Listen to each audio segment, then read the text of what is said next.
Assalamualaikum warahmatullahi wabarakatuh. Dari Abu Hurairah radhiyallahu anhu dari Nabi Shallallahu alaihi wasallam beliau bersabda, ada 7 golongan manusia yang akan mendapat naungan Allah pada hari yang tidak ada naungan kecuali naungannya. Yang pertama, pemimpin yang adil. Yang kedua, pemuda yang tumbuh di atas kebiasaan ibadah kepada Rabb-Nya. Yang ketiga, lelaki yang hatinya terpaut dengan masjid. Yang keempat, 2 orang yang saling mencintai karena Allah sehingga mereka tidak bertemu dan tidak juga berpisah kecuali karena Allah. Yang kelima, lelaki yang diajak berzina oleh seorang wanita yang mempunyai kedudukan lagi cantik lalu dia berkata, "Aku takut kepada Allah."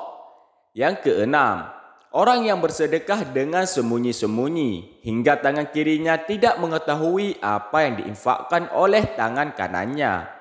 Yang ketujuh, orang yang berzikir kepada Allah dalam keadaan sendiri hingga kedua matanya basah karena menangis.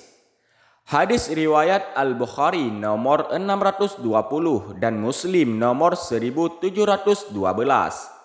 Itulah 7 golongan yang dijamin untuk mendapat naungan di hari kiamat. Yang salah satunya adalah lelaki yang diajak berzina oleh seorang wanita yang mempunyai kedudukan dan cantik. Lalu laki-laki tersebut berkata, "Inni akhafullah, sesungguhnya aku takut kepada Allah." Seorang ulama besar yang bernama Syekh Abu Bakar Al-Miski. Beliau sangat mudah dikenal oleh masyarakat di zamannya karena tubuhnya selalu wangi seharum minyak misik. Suatu hari beliau ditanya, "Sungguh kami selalu mencium bau wangi darimu. Apa yang menyebabkan semua itu?" Dengan bersahaja beliau pun menjawab, "Demi Allah, sudah bertahun-tahun aku tidak memakai minyak wangi. Adapun aroma wangi tubuh ini sebabnya adalah seperti ini."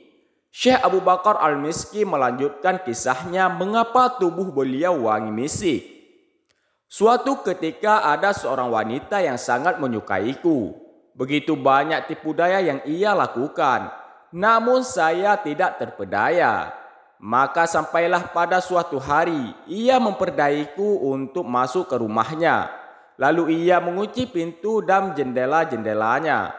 Selanjutnya ia pun merayuku dengan berbagai cara untuk memperdaiku dan menjerumuskanku. Aku pun bingung dan tertekan dengan tipu dayanya. Aku selalu berkata kepadanya, "Aku mau ke belakang terlebih dahulu karena perut saya sakit mau buang air besar. Setelah itu baru saya ikuti kemauanmu." Aku meminta pembantunya mengiringiku ke toilet sebagai tanda bahwa saya tidak akan melarikan diri. Ketika aku di toilet, aku membuang hajat atau kotoran. Maaf, bahasanya agak kasar. Aku mengambil seluruh kotoranku dan aku lumurkan ke seluruh tubuhku mulai dari ujung rambut sampai ujung kaki.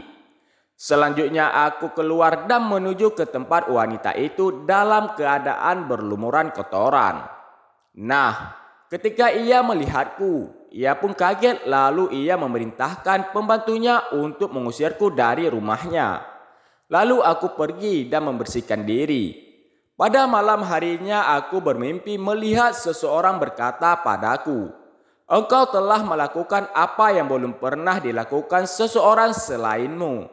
Sungguh akan diganti baumu dengan wewangian yang lebih wangi dari wangi-wangian di dunia dan akhirat."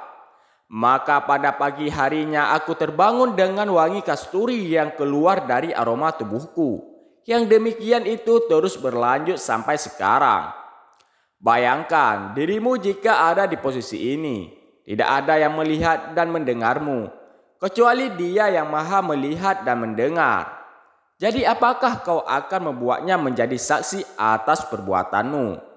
Subhanallah, beliau takut kepada Allah, sementara banyak orang lain yang tertawa dan menunggu-nunggu kesempatan seperti ini. Mereka tertawa, tetapi demi Allah mereka akan banyak menangis dan menyesalinya. Masya Allah, sungguh luar biasa kisah ini. Bagaimana seorang alim yang menahan nafsunya yang bergejolak. yang diajak oleh perempuan untuk berzina dan ditepis ajakan itu karena takut kepada Allah Subhanahu wa taala, maka pantaslah ia mendapat keutamaan yang tinggi dari Allah Subhanahu wa taala. Wallahu a'lam. Begitu banyak dosa dan kemaksiatan yang telah diperbuat oleh kita.